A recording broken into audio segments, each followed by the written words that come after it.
আমরা অনেক পশু পাখি প্রাণী পুষে থাকি এবং সেগুলোকে ভালোবেসে থাকি। তার মধ্যে বিড়াল একটি অন্যতম পোষ্য প্রাণী।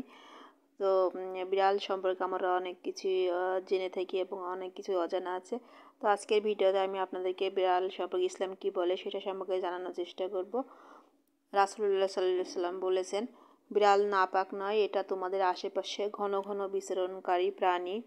আল্লাহ রাসূলের প্রিয় সাহাবী আব্দুর রহমান রাদিয়াল্লাহু আনহু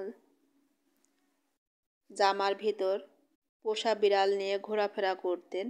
একদিন তিনি জামার আস্তিনের নিচে একটি বিড়াল ছানা নিয়ে রাসূল সাল্লাল্লাহু আলাইহি সাল্লামের দরবারে উপস্থিত হন।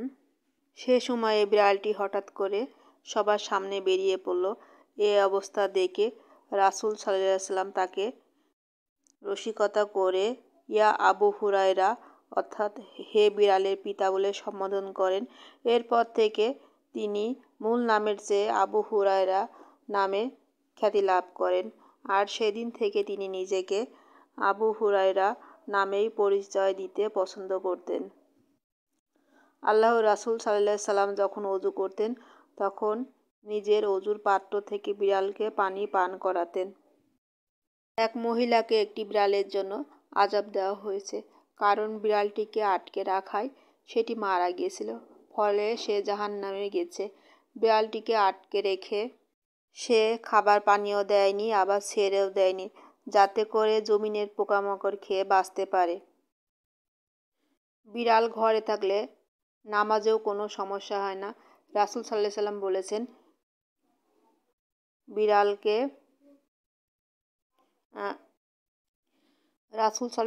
বলেছেন, বিড়াল সালাত বিনষ্ট করে না, কারণ তা ঘরের জিনিসপত্রের অন্তর্ভুক্ত। কিন্তু ঘরে কুকুর থাকলে নামাজ হয় না, এবং বিড়াল যদি কোনো খাবার এঁটো করে দেয় সে খাবারও নাপাক হয় না। তো কুকুর এবং বিড়াল এগুলা বেচা কেনা করা আসলে হারাম। বিড়াল যদি কেউ পুষতে চায় তাহলে লাখ লাখ টাকা খরচ করে তাকে কেনা যাবে না। বিড়াল যদি একান্তই কেউ পুষতে চায় তাহলে আশেপাশে অনেক বিড়াল ঘুরে বেড়ায়, সেগুলোকে নিয়ে বাসায় পুষতে পারে। এক্ষেত্রে বিড়ালটিরও একটা নিরাপদ আশ্রয় পাবে। তো এভাবে বিড়ালকে আমরা ভালোবাসবো সকলে, এবং শুধু বিড়াল নয়, যে কোনো পশু পাখির প্রতি আমাদের সহৃদয় থাকতে হবে, তাদের ভালোবাসতে হবে, এবং তাদের উপকার করতে না পারলেও তাদের ক্ষতি কখনো করা যাবে না এবং তাদেরকে কষ্ট দেওয়া যাবে না। তো আজকের ভিডিওতে দেখছেন আমি আপনাদেরকে একটা বিড়াল দেখানোর চেষ্টা করছি। এই বিড়ালটি আমার শ্বশুর বাড়িতে থাকে। এটা পোষা বিড়াল না, তারপরেও বিড়ালটি একটু খাবার আশায় এখানে আসে এবং সকলের ভালোবাসায় বিড়ালটি আস্তে আস্তে আপন করে নিয়েছে। এবং যখনই খাবার টাইমে চলে আসে একটু খাবারের আশায়, যেহেতু এখানে খাবার পায় সেহেতু আসলে পশু পাখি প্রাণী যেখানে একটু ভালোবাসা পায় সেখানে যায়।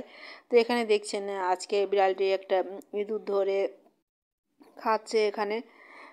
তো এভাবে বিড়াল আসলে বাড়িতে যদি ইঁদুরের উৎপাত হয় সেক্ষেত্রেও বিড়াল উপকার করে থাকে এভাবে ইঁদুর পোকামাকড় খেয়ে। তো আমার ভিডিও ভালো লাগলে লাইক কমেন্ট শেয়ার করবেন, আপনারা ভালোবাসা সবাই দিবেন, আমার ইউটিউব চ্যানেলটি সাবস্ক্রাইব করবেন। ধন্যবাদ।